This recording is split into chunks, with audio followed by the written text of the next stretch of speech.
I'm here to make a change. San Bernardino County. It's time. I've been homeless before. I'm sure I'll be homeless again. And the laws in this county aren't right. Low income housing. Not low cost housing, but low income housing. That way they go by what you actually got in your hand or in your pocket. That way, I mean, next month you may not have the same amount. It might go up and down as far as your job rate and stuff like that. But at the same time, if we get any kind of housing available for us, it's better than none. It's illegal to be homeless in San Bernardino County. Well, it can't be illegal, you know? Because, I mean, sometimes it's beyond your control.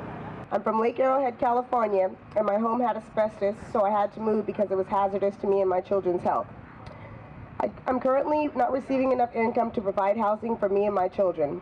The Housing Act of 1941 states that every American should have access to a safe, decent, affordable place to live. Got accepted into a program through Housing Authority. After they found out that I no longer had my children, I was no longer eligible for the program. So that's another reason why I became homeless. And I am currently homeless. The problem is that the U.S. Census Bureau estimates that 34.6% of San Bernardino residents live below the poverty line, which I'm one of them. See, the solution is that they need to implement the Housing First approach, which the President of the United States has already put into effect and San Bernardino is not implementing. They need to expand the supply of permanent housing in partnership with state and local government and private sectors, so that people like me with a very low income who is having a problem finding a job, how am I going to find a place to live for my 5-year-old son and I? You know, I'm out there looking for a job, not finding any jobs, so what am I supposed to do? Well, being homeless, for me, it affects me in a great way because I don't have means or money to get the things I need. I need a place to bathe. That's one of the effects on the bad side, okay? I need a place to lay my head somewhere besides under a tree. Okay, being homeless makes it hard to get a job because if you don't have an address, then they have no way of finding you, so they say. However, if you don't have an address, they say you live nowhere, they won't give you the job opportunity. Do you think you could find a job if you had a home? If I had a home to live in, I believe I could find a job. Because if I have the safety of a home and not worried about getting sleep at night, you know, when it's cold outside, if I'm in a safe, warm home, okay, I can get a great start from there. Okay, I can step out with my self-esteem high.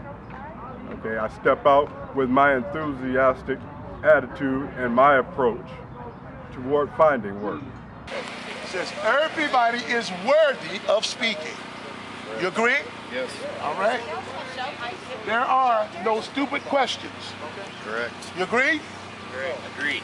I may differ with that. I'll tell you the stupid one. The one that you don't ask. That's right. All right? So there are other, in other words, don't be afraid to speak out. Don't be afraid to ask a question. And if we don't have the answer, guess what? We will find the answer. Okay. What's going on here in my life and in San Bernardino is housing, low-income housing, and employment. So before the day is over, everybody will get the vote on, you know, because we have to narrow it down. There's a lot of things going on, but we can't attack everything at one time. So we got to take the main issue, and we get the ball rolling on that, then we can fix everything else that stems down from that. I'm not an Indian person out there looking for the handout. I want them to know I'm a person. That's right. Just as they are. Just as they are. Okay, the media is right here, right now. What would you say? I would say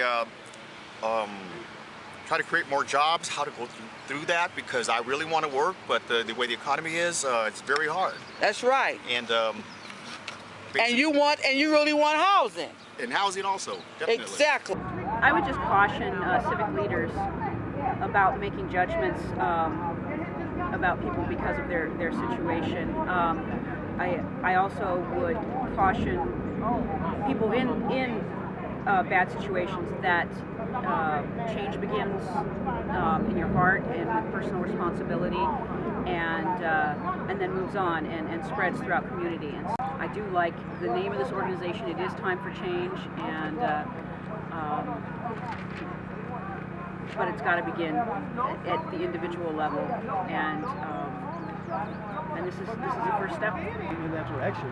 And because it's just, I've been homeless forever, and I have already given up asking, and this is amazing because it's a little late, but I wonder where something like this was, foundation of this sort, because somebody needs to hear it.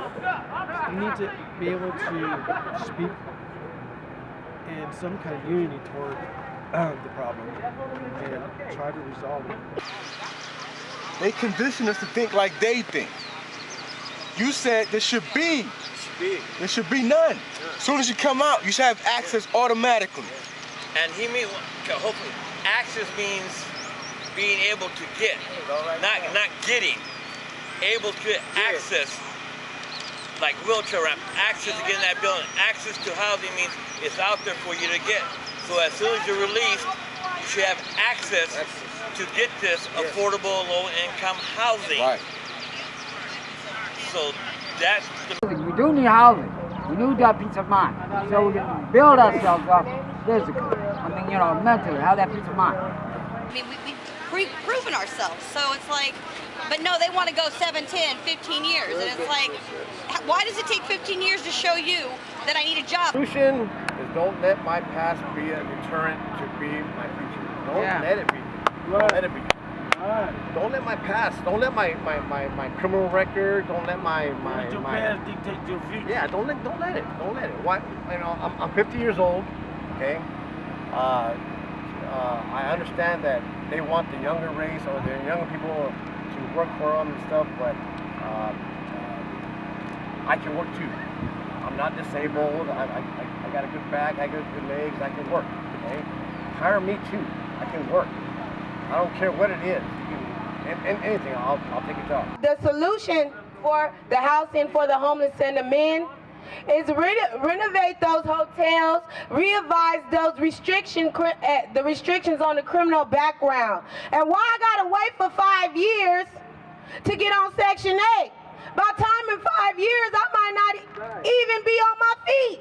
I might be laying down somewhere in a grave. So why do I gotta wait so long to help myself? You gonna give me a house after 10 years? Well, in 10 years, guess what? My kids will be 20. So do I really need a waiting list? What am I waiting on? You know, you make me wait. I'm waiting. I've been on the homeless list for 9 years. We're still waiting. Still, this situation is still out of control, and this still needs to be changed.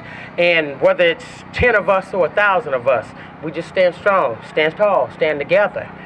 If you don't start speaking for yourselves, take your vote. So we're going to take all our numbers.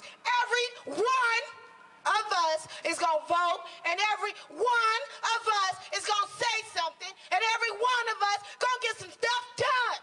Because we're tired of doing without. Period.